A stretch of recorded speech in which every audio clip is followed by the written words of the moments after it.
엄마 나야! 주연이! 죽었다던 아들의 목소리가 49제 전날 밤 문 밖에서 들려왔습니다. 믿을 수 없는 기적? 아니면 더 끔찍한 음모의 시작일까요?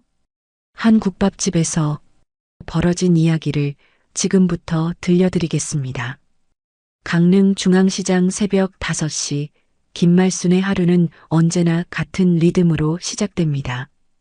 뚝뚝 떨어지는 도마 소리와 함께 솥뼈를 우려내는 깊은 국물 냄새가 시장 골목을 가득 메웁니다. 70평생, 그중 40년을 이 자리에서 버텨온 그녀의 손놀림에는 세월의 무게가 고스란히 배어 있습니다. 말순이네 국밥이 최고야. 단골 박 아저씨가 엄지를 치켜들며 소리칩니다. 말순은 그릇 가득 고기를 올려주며 환한 미소를 짓지만 그 미소 뒤에는 아무도 모르는 깊은 그림자가 드리워져 있습니다.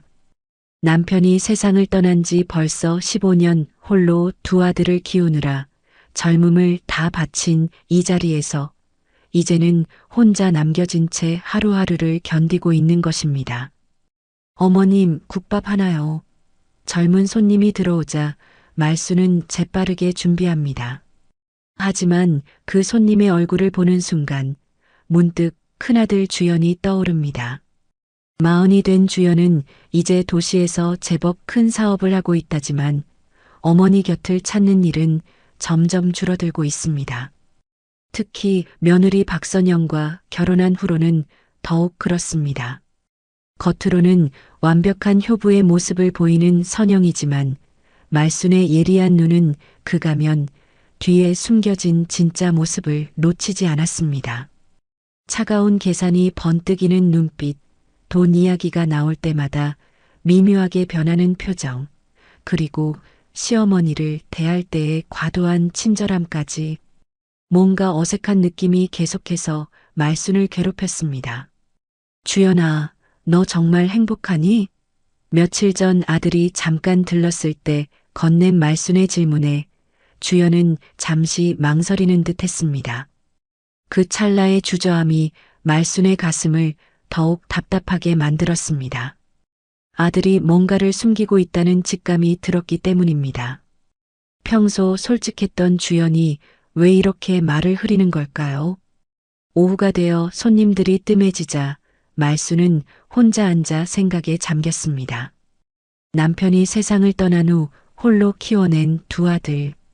그 중에서도 큰아들 주연은 항상 듬직하고 효자스러웠는데 결혼 후로는 왠지 모르게 어색해진 느낌입니다. 혹시 며느리가 중간에서 무슨 말을 하는 건 아닐까요? 아니면 정말로 사업이 바빠서 그런 건일까요? 어머님, 저희가 자주 못 와서 죄송해요. 주연이가 요즘 사업 때문에 정말 바빠서요. 선영이 할 때마다 하는 말입니다. 하지만 그 말 속에서 말수는 묘한 속내를 읽어냅니다. 마치 시어머니와의 거리를 두려는 의도가 숨어 있는 것 같습니다. 그리고 그 말을 할 때마다 선영의 눈가에 스치는 미묘한 표정 변화도 놓치지 않았습니다. 더욱 이상한 건 최근 들어 주연이 전화할 때마다 목소리가 어둡다는 점입니다. 엄마 몸 조심하세요 라고 말하는 그 목소리에는 평소와 다른 무거움이 담겨 있습니다. 혹시 사업이 어려운 건지 아니면 가정에 문제가 생긴 건지 궁금하지만 선뜻 묻기가 어렵습니다. 아들이 힘들어하는 걸 알면서도 어떻게 도와줘야 할지 모르겠습니다. 저녁 무렵 마지막 손님을 보내고 나서 말수는 뒷정리를 하며 또다시 생각에 잠겼습니다. 작은 아들 민수는 그나마 자주 연락하고 가끔 들르기도 하지만 큰아들은 정말 연락이 뜸합니다. 특히 선영과 결혼한 후로는 더욱 그렇습니다. 혹시 며느리가 남편을 어머니로부터 멀어지게 하는 건 아닐까요?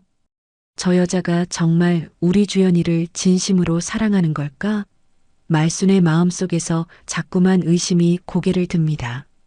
처음 만났을 때부터 느꼈던 그 어색함, 돈 이야기만 나오면 유독 밝아지는 표정, 그리고 시어머니 앞에서는 완벽하지만 뒤돌아서면 차가워질 것 같은 그 분위기까지 모든 것이 계산된 것처럼 느껴집니다.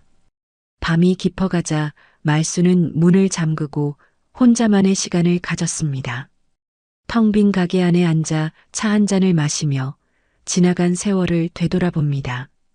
남편과 함께했던 행복했던 시절, 아이들이 어렸을 때의 소란스럽지만 따뜻했던 나날들, 그리고 지금의 적막한 현실까지 세월이 이렇게 빨리 흘러간다는 걸 새삼 느끼게 됩니다.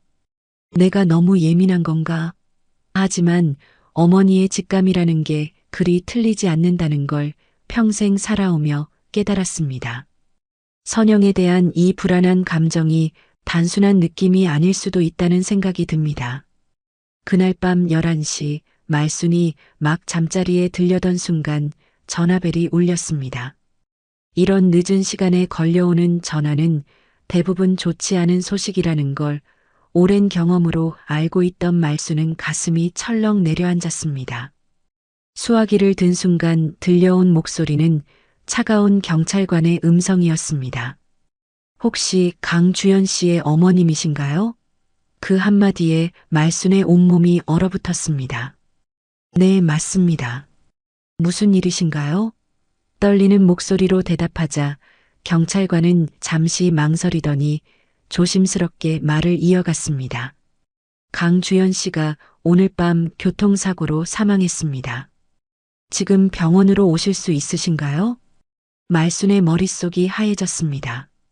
수화기가 손에서 떨어져 바닥에 떨어졌고 다리에 힘이 풀려 국밥집 마루에 주저앉았습니다. 아니야, 아니야. 절규하며 눈물이 쏟아져 내렸습니다.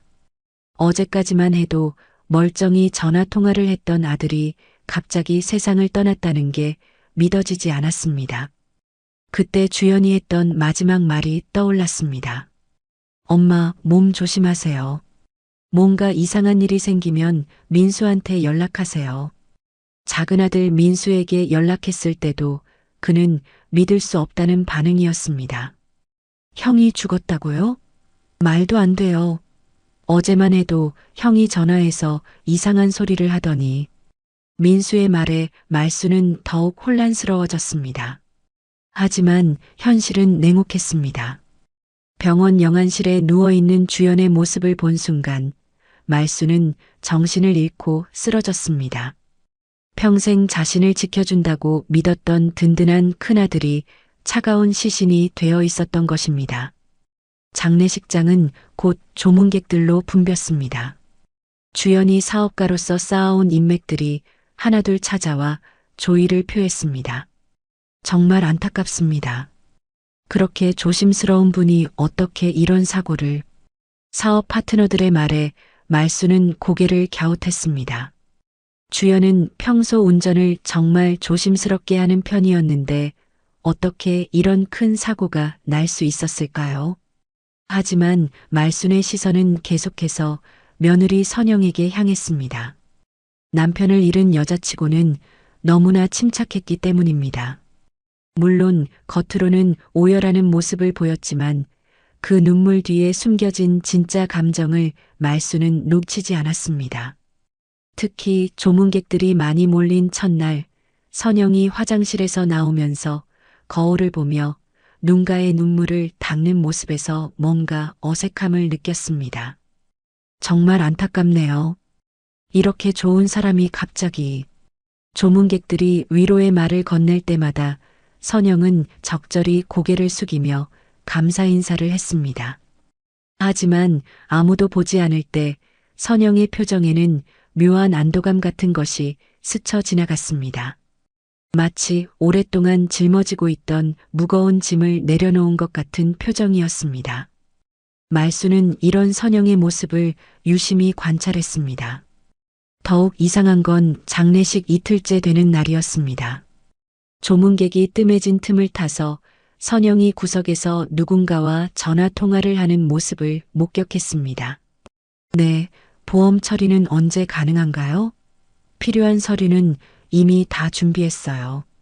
그리고 생명보험 말고 상해보험도 있잖아요. 그 목소리에는 슬픔보다는 오히려 급함이 묻어 있었습니다. 남편의 시신이 아직 차갑지도 않은 상황에서 벌써 보험금 이야기를 하다니. 말수는 가슴이 답답해져 화장실로 향했습니다. 복도를 지나가던 중 선영이 또 다른 사람과 나누는 대화를 우연히 들었습니다. 상속 절차는 어떻게 되는 거죠?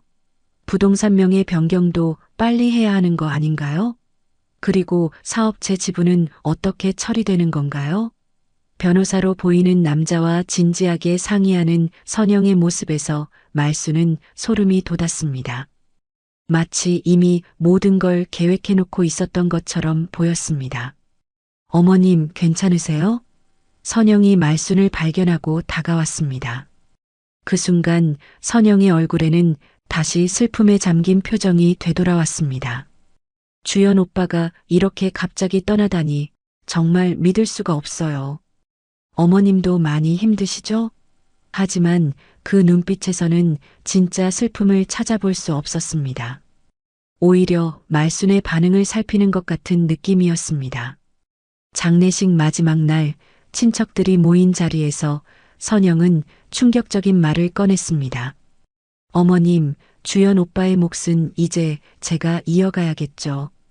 사업체도 있고 부동산도 있으니까 잘 관리해야 할 것 같아요. 특히 회사 직원들 월급도 주어야 하고 은행 대출도 정리해야 하거든요.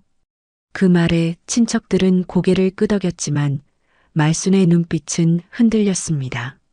남편이 죽은 지 사흘밖에 안 된 상황에서 벌써 재산 이야기를 꺼내다니. 선영아, 그런 이야기는 좀 나중에 하면 안 될까? 말순이 조심스럽게 말하자 선영은 깜짝 놀란 듯한 표정을 지었습니다. 아, 죄송해요, 어머님. 제가 너무 성급했나 봐요. 그냥 오빠가 힘들게 읽은 것들이 혹시 문제가 생길까봐 걱정되어서요. 직원들 생계도 있고. 하지만 그 사과 속에서도 말수는 뭔가 석연치 않은 느낌을 받았습니다. 발인을 마치고 집으로 돌아오는 길, 말수는 작은 아들 민수와 함께 차에 앉아 있었습니다. 엄마, 형수 좀 이상하지 않아요? 형이 죽었는데 너무 침착해요. 그리고 어제 형수가 보험회사 사람이랑 통화하는 거 봤는데. 민수의 말에 말수는 고개를 들었습니다. 나도 그런 생각이 들어. 남편이 죽었는데 너무 차분해. 뭔가 준비가 되어 있는 것 같아. 두 사람은 서로의 눈을 마주보며 같은 의심을 품고 있다는 걸 확인했습니다. 그날 밤 말수는 잠들지 못하고 뒤척였습니다. 아들의 죽음도 믿기 어려웠지만 며느리의 이상한 행동은 더욱 이해할 수 없었습니다. 주연이 마지막에 했던 말, 선영의 계산적인 행동들, 그리고 어머니로서 느끼는 직감까지 모든 것이 하나의 그림을 그려내고 있었습니다. 주연의 7일째 되는 날 밤 말수는 혼자 국밥집에 앉아 아들의 영정사진을 바라보고 있었습니다. 눈물이 말라버린 지 오래였지만 가슴속 깊은 곳에서는 여전히 아픈 감정이 꿈틀거리고 있었습니다. 선영은 그날 오후 정리할 일이 많아서 라며 집으로 돌아갔고 민수도 직장 때문에 서울로 올라간 상태였습니다. 밤 10시가 넘어서야 말수는 겨우 잠자리에 들려고 했습니다. 그런데 그때 낡은 국밥집 현관문을 두드리는 소리가 들렸습니다. 이런 늦은 시간에 누가 올까 싶어 조심스럽게 문 쪽으로 다가갔습니다. 누구세요? 떨리는 목소리로 물어보자 밖에서 희미한 목소리가 들려왔습니다. 엄마, 나야, 주연이. 그 순간 말순의 온몸에 소름이 돋았습니다. 분명히 죽었다고 했던 아들의 목소리가 문 밖에서 들려오고 있었습니다. 말도 안 돼. 내가 환청을 듣는 건가? 하지만 다시 한번 들려오는 목소리는 분명히 주연의 것이었습니다. 엄마, 문 좀 열어주세요. 정말 나예요. 떨리는 손으로 문고리를 돌리자 정말로 주연이 서 있었습니다. 하지만 그 모습은 평소와 달랐습니다. 온몸이 피투성이었고 옷은 찢어져 있었으며 얼굴에는 상처가 가득했습니다. 말수는 충격에 휘청거리며 뒤로 물러났습니다. 주연아, 정말 너니? 어떻게 이럴 수가. 다리에 힘이 풀려 그 자리에 주저앉았습니다. 엄마, 죄송해요. 이렇게 놀라게 해서. 주연은 서둘러 어머니를 부축하며 안으로 들어왔습니다. 문을 닫고 나서야 말수는 겨우 정신을 차렸습니다. 주연아, 대체 무슨 일이야? 경찰이 내가 죽었다고 했는데. 주연은 어머니의 손을 꼭 잡으며 눈물을 흘렸습니다. 엄마, 정말 죄송해요. 설명할게요.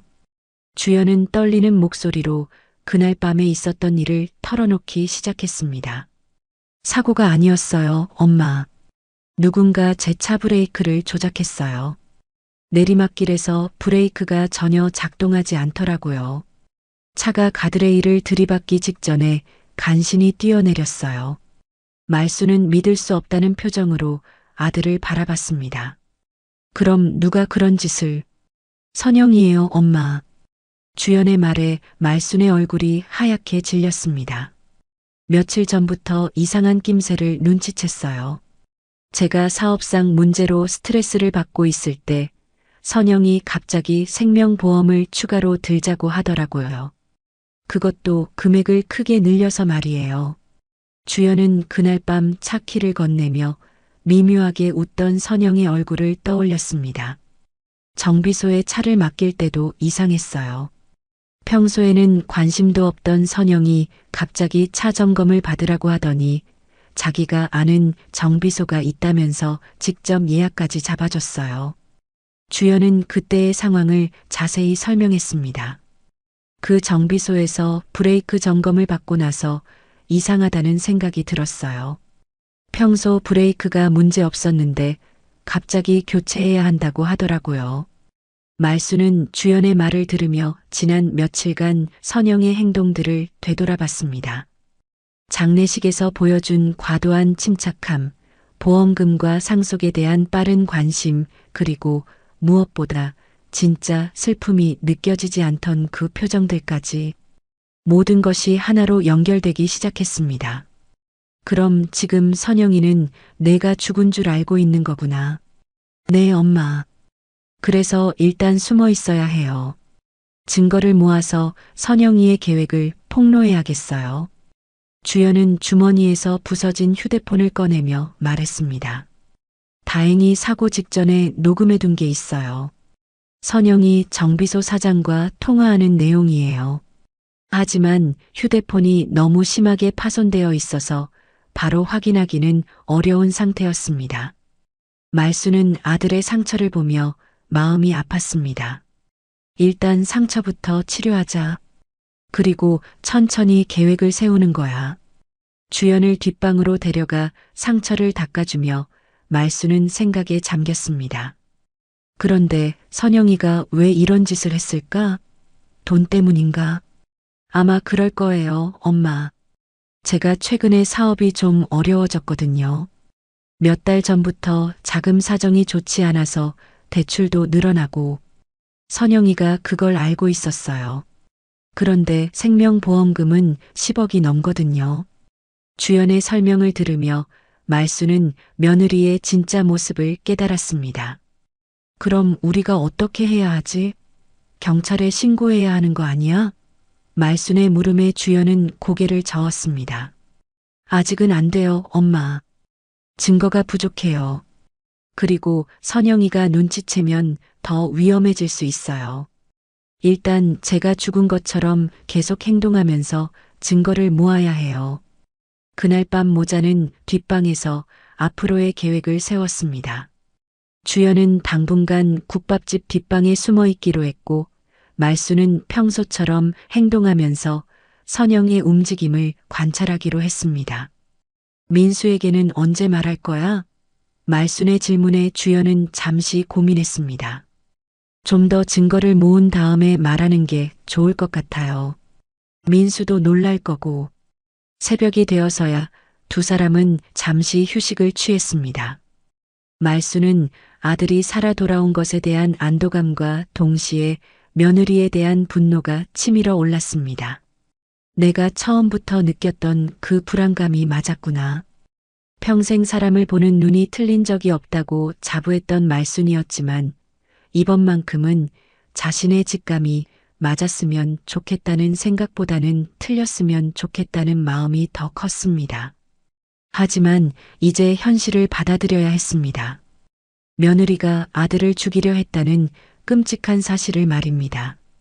다음 날 아침 말수는 평소처럼 국밥집 문을 열었습니다. 하지만 마음은 전혀 평소 같지 않았습니다. 뒷방에 숨어 있는 주연을 생각하니 가슴이 두근거렸고 며느리 선영에 대한 분노로 손이 떨렸습니다. 그래도 아무 일 없다는 듯이 행동해야 한다는 주연의 당부를 기억하며 애써 평정심을 유지했습니다. 오전 10시쯤 선영이 국밥집에 나타났습니다. 검은 옷을 입고 슬픈 표정을 지은 채 들어오는 모습이 말순의 눈에는 완전히 연기로 보였습니다. 어머님, 안녕하세요. 어젯밤은 잘 주무셨어요? 선영의 인사에 말수는 애써 자연스럽게 대답했습니다. 그럭저럭 잤어. 너는 어떻고? 저도 잠을 잘 못 잤어요. 주연 오빠 생각이 자꾸 나서. 선영이 눈가를 닦는 모습을 보며 말수는 속으로 분노가 치밀어 올랐습니다. 하지만 겉으로는 아무렇지 않은 척 국밥을 끓이며 대화를 이어갔습니다.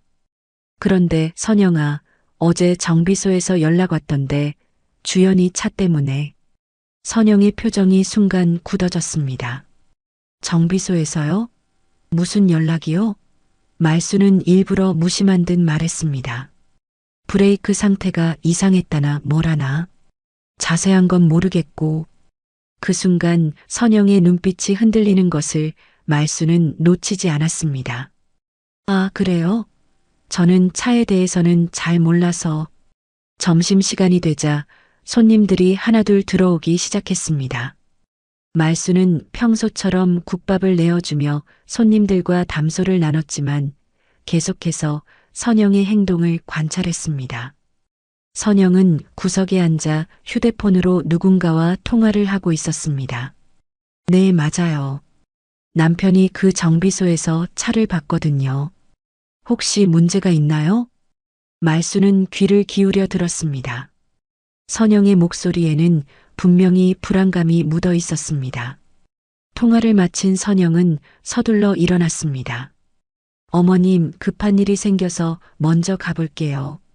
내일 다시 올게요.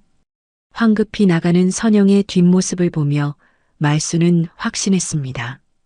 분명히 뭔가 숨기고 있다는 것을. 오후 늦게 손님들이 모두 떠나고 나서 말수는 뒷방으로 가서 주연에게 오늘 있었던 일을 알려줬습니다. 선영이가 정비소 얘기만 나와도 표정이 변하더라. 주연은 고개를 끄덕였습니다. 역시 그렇군요. 내일 민수를 불러서 같이 정비소에 가보죠. 다음 날 민수가 강릉으로 내려왔습니다. 형의 죽음을 받아들이지 못하고 있던 민수는 말순의 연락을 받고 서둘러 왔습니다. 엄마, 무슨 일이에요? 목소리가 이상하던데. 말순은 민수를 뒷방으로 데려갔습니다. 그리고 주연이 나타나는 순간 민수는 기절할 뻔했습니다. 형이잖아요. 어떻게 된 거예요? 민수는 주연을 꼭 껴안으며 눈물을 흘렸습니다. 주연은 동생에게 지난 며칠간 있었던 일을 모두 설명했습니다. 선영의 계획, 조작된 사고, 그리고 자신이 간신히 살아남은 과정까지. 민수는 믿을 수 없다는 표정으로 들었습니다. 형수가 정말 그런 짓을? 말도 안 돼요. 하지만 주연이 보여준 증거들과 말순이 목격한 선영의 이상한 행동들을 듣고 나서야 현실을 받아들였습니다. 그럼 우리가 어떻게 해야 하죠? 민수의 질문에 주연은 계획을 설명했습니다. 일단 정비소부터 가보자. 그리고 증거를 확실히 잡는 거야. 오후에 주연과 민수는 몰래 정비소로 향했습니다. 말수는 국밥집을 지키며 혹시 선영이 나타나면 연락하기로 했습니다. 정비소에 도착한 형제는 사장을 만났습니다. 주연 씨 차 말이죠? 그거 참 이상했어요. 정비소 사장의 말에 두 사람은 귀를 기울였습니다. 브레이크 라인이 일부러 손상된 것 같았어요. 자연스럽게 파손된 게 아니라 누군가 의도적으로 건드린 흔적이 있더라고요. 정비소 사장은 계속해서 설명했습니다. 그런데 그 부인이 미리 와서 브레이크 좀 봐달라고 하더라고요. 돈도 미리 주면서 꼼꼼히 점검해 달라고. 주연과 민수는 서로를 바라봤습니다. 이제 확실한 증거가 나온 것입니다. 혹시 그때 일을 증명할 수 있는 게 있나요? 민수의 질문에 정비소 사장은 고개를 끄덕였습니다. 작업 일지가 있어요. 그리고 부인이 와서 이야기했던 것도 기록해뒀고요.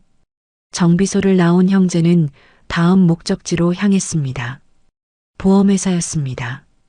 주연이 죽은 것으로 처리된 상황에서 선영이 어떤 행동을 했는지 알아보기 위해서였습니다. 보험회사 직원을 만난 민수는 유족이라고 신분을 밝히고 상황을 물어봤습니다. 아, 부인이 벌써 몇 번이나 연락하셨어요. 보험금 지급을 아주 서두르시더라고요. 직원의 말에 민수는 놀랐습니다. 며칠 전에도 와서 서류를 미리 준비해뒀다가 사고 다음 날 바로 제출하셨거든요. 보통은 충격 때문에 며칠 기다리시는데 정말 빨랐어요. 더욱 충격적인 건 녹음 파일이었습니다. 보험사에서는 모든 상담 내용을 녹음하는데 그 중에 선영의 목소리가 담긴 파일이 있었습니다. 남편은 이미 죽은 거나 다름없어요. 빨리 보험 처리해 주세요. 장례비도 많이 들고. 그 목소리에는 슬픔보다는 오히려 짜증이 섞여 있었습니다. 형제는 충격을 받았습니다. 아무리 돈이 필요했다고 해도 이렇게까지 할 수 있다는 게 믿어지지 않았습니다. 집으로 돌아가는 길 민수가 말했습니다. 형, 이제 경찰에 신고해야 하는 거 아니에요? 하지만 주연은 조금 더 신중하게 생각해 보자고 했습니다. 아직 완전한 증거는 아니야. 선영이가 발뺌할 여지가 있어. 좀 더 확실한 증거를 잡아야 해. 그때 말순에게서 전화가 왔습니다. 선영이가 와서 이상한 소리를 하고 갔어. 너희들 빨리 와. 급히 국밥집으로 돌아간 형제를 기다리고 있던 것은 예상치 못한 위기였습니다. 국밥집으로 돌아온 주연과 민수를 맞이한 말순의 표정은 심각했습니다. 선영이가 뭔가 눈치챈 것 같아. 오늘 와서 하는 말이 이상하더라. 말순은 오후에 있었던 일을 자세히 설명하기 시작했습니다. 선영이 평소와 다른 모습으로 국밥집에 나타났다는 것이었습니다. 어머님, 혹시 주연 오빠 일로 누가 다녀간 일 없어요? 선영의 첫 마디부터 심상치 않았습니다. 말수는 아무것도 모르는 척 무슨 소리야? 라고 답했지만 선영의 눈빛은 이미 의심으로 가득했습니다. 정비소에서 이상한 연락이 왔다면서요?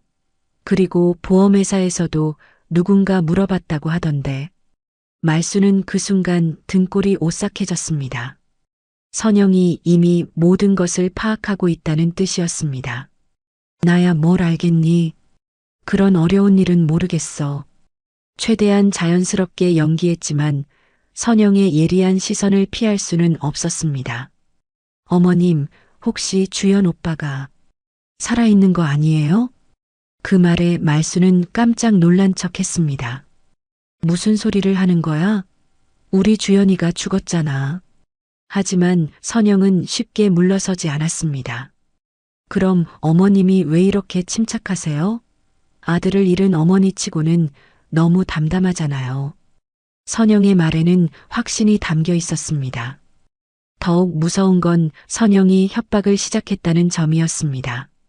어머님, 만약 주연 오빠가 정말 살아있다면 큰일 나는 거 아시죠? 이미 보험금 신청도 했고 사망신고도 했는데 이게 거짓으로 밝혀지면 어머님도 공범이 되는 거예요. 선영의 목소리는 점점 차가워졌습니다. 그리고 설사 주연 오빠가 살아있다고 해도 누가 믿겠어요? 이미 죽은 사람이 살아 돌아왔다고 떠들고 다니면 어머님만 이상한 사람 취급받을 거예요. 치매 걸린 노인이 헛소리한다고 할 거라고요. 선영의 협박은 점점 노골적이 되었습니다. 말수는 손이 떨렸지만 끝까지 모르는 척 했습니다. 너 지금 무슨 소리를 하는 거야? 내가 왜 그런 거짓말을 해? 하지만 선영은 이미 확신하고 있었습니다. 어머님, 저도 바보가 아니에요. 오늘 정비소랑 보험회사에 다녀온 사람들이 있다는 걸 다 알고 있어요. 선영이 떠난 후 말수는 급히 주연과 민수에게 상황을 전달했습니다. 이제 어떻게 하지? 선영이가 다 알고 있는 것 같아. 주연은 심각한 표정으로 생각에 잠겼습니다. 생각보다 영리하네요. 우리가 움직이는 걸 벌써 파악했다니. 그날 저녁 예상치 못한 일이 벌어졌습니다. 작은 아들 민수와 친척들이 갑자기 국밥집에 몰려온 것입니다. 주연이 숨어 있는 줄 모르는 친척들은 상속 문제를 들고 나왔습니다. 말순 이모, 이제 주연이 몫을 정리해야 하지 않겠어요? 주연의 고모가 입을 열었습니다. 사업체도 있고 부동산도 있는데 선영이 혼자 다 가져가는 건 좀 그렇잖아요. 친척들의 말에 말수는 당황했습니다. 며느리도 문제였는데 이제 친척들까지 재산을 노리고 나선 것입니다. 그 순간 뒷방에 숨어있던 주연은 가족들의 진짜 모습을 보게 되었습니다. 자신이 죽었다고 생각하자마자 재산을 나누어 가지려는 모습에 실망감이 밀려왔습니다. 결국 모든 사람이 돈만 생각하는구나. 주연은 괴로운 마음으로 상황을 지켜봤습니다. 친척들의 모임은 점점 시끄러워졌습니다. 선영이가 혼자 다 가져가려고 하는 것 같던데 우리도 가만히 있을 순 없지. 주연이가 젊을 때부터 가족들 도움 많이 받았잖아. 각자의 이해관계에 따라 목소리가 높아졌습니다. 말수는 이런 모습을 보며 한숨만 나왔습니다. 그때 선영이 다시 나타났습니다. 친척들이 모여 있는 것을 보고 냉소적인 미소를 지었습니다. 다들 모이셨네요.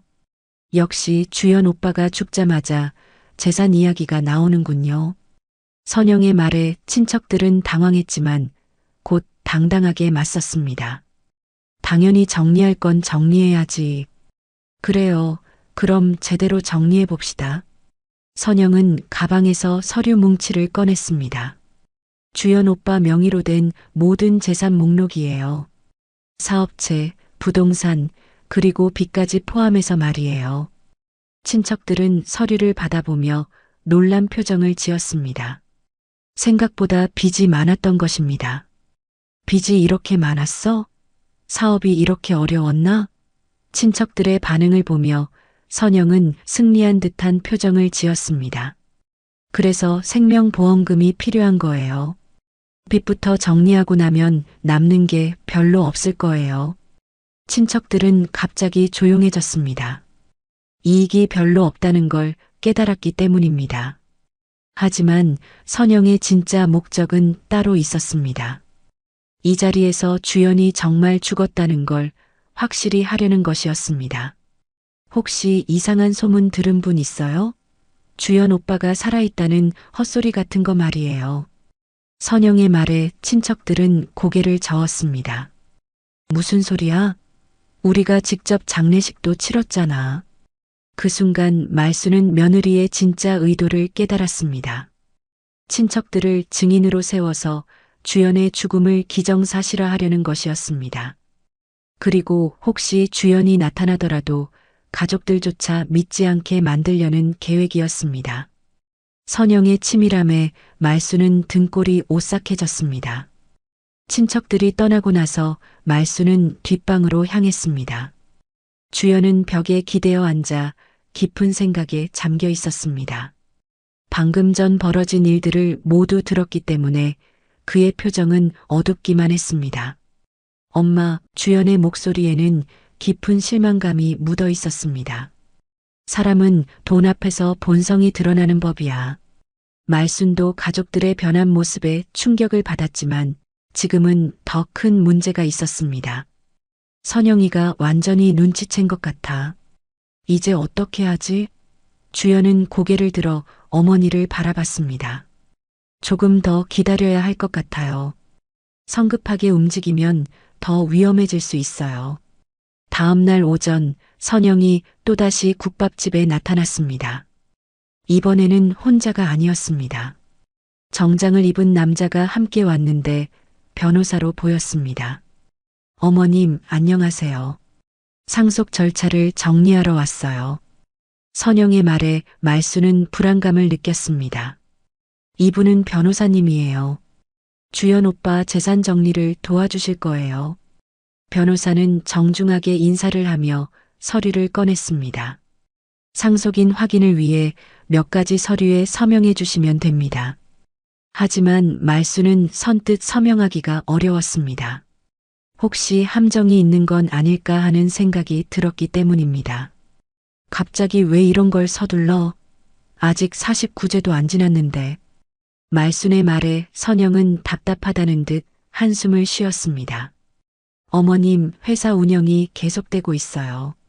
직원들 월급도 줘야 하고 은행 대출 이자도 갚아야 하고 서둘러야 해요. 일리 있는 말이었지만 말수는 여전히 의심스러웠습니다. 변호사가 서류를 설명하기 시작했습니다.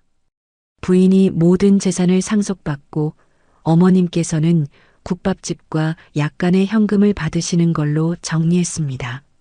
그 순간 말수는 깨달았습니다. 선영이 자신을 완전히 배제하려는 계획을 세우고 있다는 것을. 그런데 왜 내가 받는 건 이것뿐이야? 어머님, 빚이 너무 많아요. 솔직히 국밥집만 해도 감사하게 생각하셔야 해요. 선영의 말에는 위협이 섞여 있었습니다.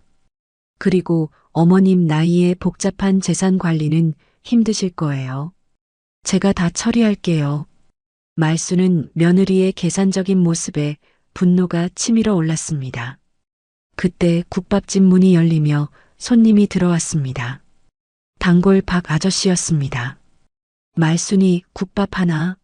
평소보다 큰 목소리로 주문하는 박 아저씨를 보며 말수는 이상함을 느꼈습니다. 그리고 박 아저씨가 보내는 눈빛에서 뭔가 신호를 읽어냈습니다. 잠깐만요. 손님 먼저 받을게요. 말수는 서둘러 국밥을 준비하며 박 아저씨에게 다가갔습니다. 아저씨, 무슨 일이에요? 박 아저씨는 작은 목소리로 속삭였습니다. 아까 선영이가 누군가랑 전화하는 거 들었어. 국밥집까지 제 손에 들어올 거라고 하더라고. 말수는 충격을 받았습니다. 선영이 국밥집까지 가져가려는 계획을 세우고 있었던 것입니다. 박 아저씨는 계속해서 들은 내용을 전했습니다. 변호사랑 짜고 어머님을 속이려는 것 같던데 조심하세요. 말수는 고개를 끄덕이며 감사 인사를 했습니다. 박 아저씨가 떠나고 나서 선영과 변호사는 다시 서명을 재촉했습니다. 어머님, 시간이 별로 없어요. 오늘 안에 처리해야 하는 일이 있거든요. 하지만 말수는 단호하게 거부했습니다. 아니야, 나는 서명 안 해. 좀 더 생각해 보고 싶어. 선영의 표정이 급변했습니다. 어머님, 왜 이러세요? 주연 오빠를 위해서라도 협조해 주셔야죠. 하지만 말수는 물러서지 않았습니다. 내 아들은 내가 제일 잘 알아. 그런 식으로 처리하는 걸 원하지 않을 거야. 변호사는 어색한 표정으로 선영을 바라봤습니다. 그럼 언제까지 기다려야 하는 거죠? 선영의 목소리에는 짜증이 묻어났습니다. 내가 결정할 때까지. 말순의 단호한 태도에 선영은 할 수 없이 물러서야 했습니다. 그럼 내일 다시 오겠어요. 그때까지 꼭 결정해 주세요. 선영과 변호사가 떠나고 나서 말수는 안도의 한숨을 쉬었습니다. 오후가 되어 손님들이 뜸해지자 말수는 뒷방으로 가서 주연에게 상황을 알려줬습니다. 선영이가 국밥집까지 가져가려고 해. 주연은 분노로 주먹을 쥐었습니다. 정말 끝까지 가는군요. 이제 더 이상 기다릴 수 없을 것 같아요. 그런데 아직 확실한 증거가. 말순의 걱정에 주연은 결심을 굳혔습니다. 엄마, 내일 49제 자리에서 모든 걸 공개할까 해요. 친척들도 모이고 이웃들도 올 텐데 그 자리에서 진실을 밝히는 거예요. 말순은 불안했지만 주연의 결정을 믿기로 했습니다. 그날 밤 모자는 내일의 계획을 세웠습니다. 녹음 파일, 정비소 증언, 보험회사 기록 등 모든 증거를 준비했습니다. 선영이가 끝까지 부인할 수도 있어요. 주연의 말에 말순은 고개를 끄덕였습니다. 그래도 해야지. 이대로 당할 수는 없어. 새벽이 되어서야 두 사람은 잠시 휴식을 취했습니다. 내일이면 모든 것이 결정될 것이었습니다. 선영의 계획이 성공할 것인지 아니면 진실이 밝혀질 것인지. 말순은 평생 쌓아온 국밥집을 지킬 수 있을지 걱정되었지만 더 이상 물러설 곳은 없었습니다. 49제 당일 국밥집 안은 조문객들로 가득 찼습니다. 친척들은 물론이고 주연의 사업 관계자들 그리고 시장 상인들까지 모여들었습니다. 말순은 평소보다 일찍 일어나 정성스럽게 음식을 준비했지만 가슴은 두근거렸습니다. 오늘 모든 것이 결정될 예정이었기 때문입니다. 선영은 검은 한복을 곱게 차려입고 나타났습니다. 슬픔에 잠긴 과부의 모습을 완벽하게 연출하며 조문객들에게 인사를 건넸습니다. 오늘 와주셔서 감사합니다. 주연이도 이렇게 많은 분들이 기억해 주시니 기뻐할 거예요. 그 모습을 보며 말순은 속으로 분노가 치밀어 올랐습니다. 점심시간이 되자 본격적인 추도식이 시작되었습니다. 친척들과 지인들이 주연의 생전 모습을 회상하며 이야기를 나눴습니다.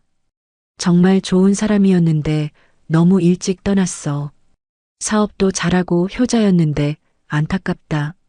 사람들의 진심 어린 애도에 말순의 마음은 더욱 복잡해졌습니다.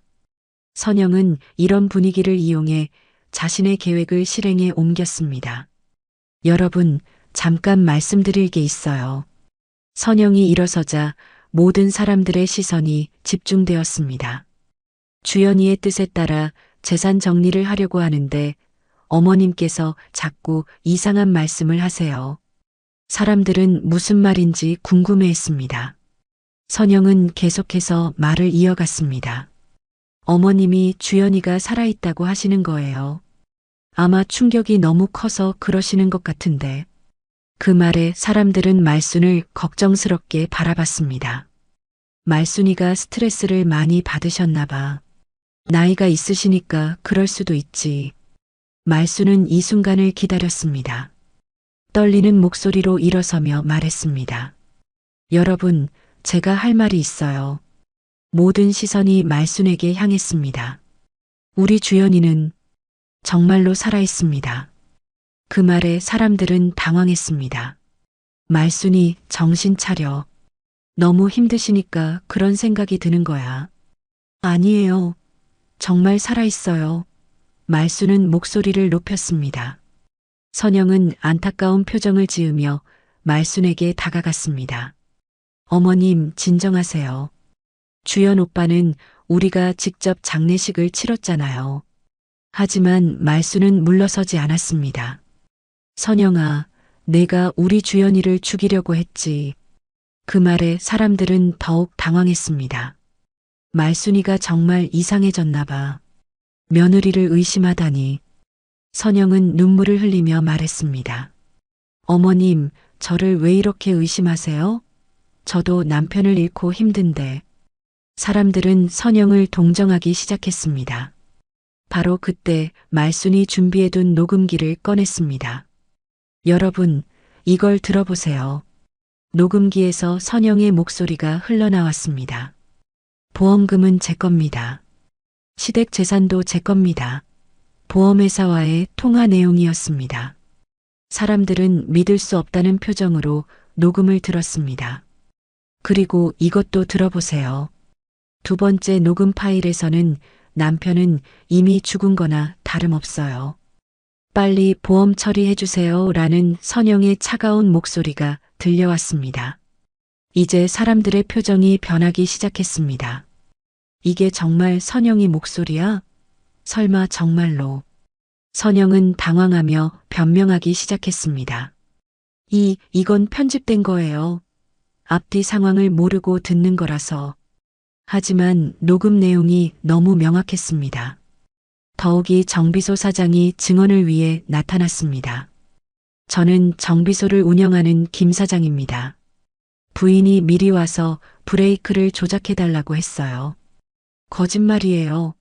저는 그런 말 한 적 없어요. 선영이 부인했지만 정비소 사장은 작업 일지를 꺼내며 보여줬습니다. 여기 다 기록되어 있어요. 그리고 돈도 미리 받았고요. 사람들은 점점 선영을 의심하는 눈빛으로 바라봤습니다. 그 순간 뒷방에서 주연이 나타났습니다. 상처는 아직 남아 있었지만 분명히 살아있는 모습이었습니다. 여러분, 저는 살아있습니다. 주연의 등장에 사람들은 경악했습니다. 주연아, 어떻게 된 거야? 정말 살아있었구나. 선영은 주연을 보는 순간 얼굴이 하얗게 질렸습니다. 주연 오빠? 어떻게? 말문이 막혔습니다. 주연은 침착하게 그날 밤에 있었던 일을 설명하기 시작했습니다. 선영이가 제 차 브레이크를 조작했습니다. 저를 죽이려고 했어요. 아니에요. 저는 그런 일 안 했어요. 선영이 필사적으로 부인했지만 이미 모든 증거가 나와 있었습니다. 보험회사 직원도 증언을 위해 나타났습니다. 부인이 사고 다음 날 바로 보험금 신청을 했어요. 보통은 며칠 기다리시는데 너무 서둘러서 이상했어요. 다른 친척들도 충격에 빠졌습니다. 주연이가 정말 살아있었어? 그럼 선영이가 정말로. 상황이 완전히 뒤바뀐 것입니다.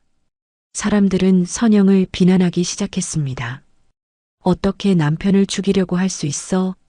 돈 때문에 이런 짓을? 선영은 더 이상 변명할 수 없었습니다. 모든 증거가 자신을 가리키고 있었고 주연이 살아있다는 것 자체가 자신의 계획이 실패했다는 증거였습니다. 저는 말을 제대로 잇지 못하며 무너져 내렸습니다. 바로 그때 누군가 경찰에 신고를 했고 경찰관들이 국밥집에 나타났습니다. 박선영 씨죠? 살인미수와 보험 사기 혐의로 체포합니다. 선영은 끝까지 부인했지만 수갑이 채워졌습니다. 저는 억울해요. 정말 안 했어요. 하지만 아무도 믿지 않았습니다. 사람들은 주연과 말순을 위로했습니다. 정말 다행이다. 말순이가 끝까지 포기하지 않아서 다행이야. 말순은 눈물을 흘리며 아들을 꼭 껴안았습니다. 우리 주연이가 살아있어서 정말 다행이야. 길고 힘들었던 악몽이 드디어 끝난 것입니다. 선영이 체포된 지 석 달이 지났습니다. 재판은 신속하게 진행되었고 모든 증거가 명확했기 때문에 판결도 빨리 나왔습니다. 살인미수, 보험 사기, 그리고 재산 편취 시도 등의 혐의로 선영은 징역 15년을 선고받았습니다. 피고인은 금전적 이익을 위해 남편을 살해하려 했으며 이는 용서받을 수 없는 중죄입니다. 라는 판사의 말이 법정에 울려 퍼졌습니다. 재판이 끝나고 나서 주연과 말순은 마음의 평안을 되찾을 수 있었습니다. 하지만 그 과정에서 가족관계에도 변화가 있었습니다. 특히 민수는 형이 살아있다는 사실을 알고 나서 자신의 행동을 깊이 반성했습니다. 형, 정말 죄송해요. 제가 너무 못된 생각을 했네요. 눈물을 흘리며 사과하는 민수를 보며 주연은 따뜻하게 용서했습니다. 민수야, 사람은 누구나 실수할 수 있어. 중요한 건 깨닫고 변하는 거지. 주연의 너그러운 마음에 민수는 더욱 고마워했습니다. 그리고 이 일을 계기로 형제의 관계는 오히려 더욱 돈독해졌습니다. 앞으로는 정말 가족다운 가족이 되자. 두 형제의 화해를 보며 말수는 흐뭇한 미소를 지었습니다. 친척들도 마찬가지였습니다. 상속 재산을 노렸던 자신들의 모습을 부끄러워하며 주연과 말순에게 사과했습니다. 우리가 너무 추했다. 정말 미안해. 주연은 이들에게도 관대했습니다. 다 지난 일이에요. 이제 서로 도우며 살아가면 되죠. 가족들 간의 갈등이 정리되면서 집안 분위기도 훨씬 따뜻해졌습니다. 국밥집도 다시 예전의 활기를 되찾았습니다. 시장 상인들과 단골 손님들이 주연이 살아 돌아온 것을 축하하며 더욱 자주 찾아왔습니다. 말순이가 정말 대단해. 끝까지 포기하지 않고 아들을 지켜냈잖아. 역시 어머니의 직감은 무시할 수 없어. 사람들의 칭찬에 말수는 쑥스러워했지만 마음속으로는 뿌듯했습니다. 특히 주연을 도왔던 박 아저씨는 영웅 취급을 받았습니다. 박 아저씨가 없었으면 큰일 날 뻔했어. 정말 의리 있는 사람이야. 박 아저씨는 당연한 일을 했을 뿐이라며 겸손해했지만 말순과 주연은 진심으로 감사해했습니다. 아저씨 덕분에 우리 가족이 지켜졌어요. 주연의 사업도 점차 정상화되었습니다. 선영이 숨겨둔 비자금이 발견되면서 회사의 자금 사정도 나아졌습니다. 형수가 이미 많은 돈을 빼돌려두고 있었어요. 민수가 회계를 정리하며 발견한 사실이었습니다. 선영이 오래전부터 계획적으로 재산을 빼돌리고 있었던 것입니다. 정말 무서운 여자였어. 주연은 뒤늦게 선영의 진짜 모습을 깨달으며 소름이 돋았습니다. 결혼 생활 내내 자신을 속이고 있었다는 사실이 믿어지지 않았습니다. 엄마가 처음부터 눈치채고 계셨네요. 말순의 예리한 직감에 주연은 다시 한번 감탄했습니다. 하지만 말순은 복잡한 마음이었습니다. 그래도 한때는 우리 가족이었는데 선영에 대한 미움보다는 안타까움이 더 컸습니다. 돈이 사람을 이렇게 변하게 만들다니 참 슬픈 일이야. 주연도 어머니의 마음을 이해했습니다. 엄마 마음이 너무 착해서 그래요. 몇 달 후 국밥집에는 다시 웃음소리가 가득했습니다. 주연은 사업을 정리하고 고향으로 내려와 어머니와 함께 국밥집을 운영하기로 했습니다. 이제 엄마 곁에서 효도하며 살고 싶어요. 주연의 결정에 말수는 눈물을 흘렸습니다. 정말 고마워, 아들아. 민수도 주말마다 강릉으로 내려와 가족과 시간을 보냈습니다. 형, 국밥 맛이 더 좋아진 것 같아요. 엄마랑 함께 만들어서 그런가 봐. 형제가 함께 웃으며 이야기하는 모습을 보며 말수는 진정한 행복을 느꼈습니다. 어느 일요일 저녁 가족들이 모여 국밥을 함께 먹고 있었습니다. 따뜻한 국물에서 피어오르는 김을 바라보며 말수는 중얼거렸습니다. 돈이 삶을 지탱할 순 있어도 사람을 살리진 못해. 내 아들이 돌아온 것만으로도 충분해. 주연과 민수는 어머니의 말에 깊이 공감했습니다. 엄마 앞으로는 정말 평범하고 행복하게 살아요. 주연의 말에 말수는 환하게 웃었습니다. 그래, 그게 최고야. 가족이 건강하고 함께 있는 게 진짜 복이지. 단골 손님들도 하나둘 들어와 함께 저녁을 나눴습니다. 말순이네 국밥이 진짜 최고야. 시장 상인들과 이웃들이 모여 국밥을 함께 나누는 모습은 정말 아름다웠습니다. 돈과 욕심으로 얼룩졌던 지난 시간들이 무색할 정도로 따뜻한 일상이었습니다. 이게 진짜 행복이지 뭐. 모든 사람들이 웃음과 눈물로 범벅된 따뜻한 국밥 한 그릇을 나누며 진정한 삶의 의미를 깨달았습니다. 강릉 중앙시장의 소머리 국밥집에는 다시 평범하지만 소중한 일상이 흘러갔습니다. 말수는 여전히 새벽 5시에 일어나 정성스럽게 국물을 끓였고 주연은 어머니를 도우며 손님들을 맞았습니다. 평범한 일상이야말로 가장 큰 축복이라는 것을 이들은 뼈저리게 깨달았습니다. 따뜻한 국밥 한 그릇에 담긴 사랑과 정성이 어떤 돈보다도 값진 것임을 온몸으로 느끼며 새로운 하루를 맞이하는 것이었습니다. 오늘 준비한 영상은 여기까지입니다. 이야기가 마음에 드셨다면 좋아요와 구독 부탁드립니다. 그리고 여러분의 이야기도 꼭 댓글로 들려주시면 함께 더 깊은 따뜻한 대화를 나눌 수 있을 것 같습니다. 더 재밌는 영상으로 찾아뵙겠습니다. 감사합니다.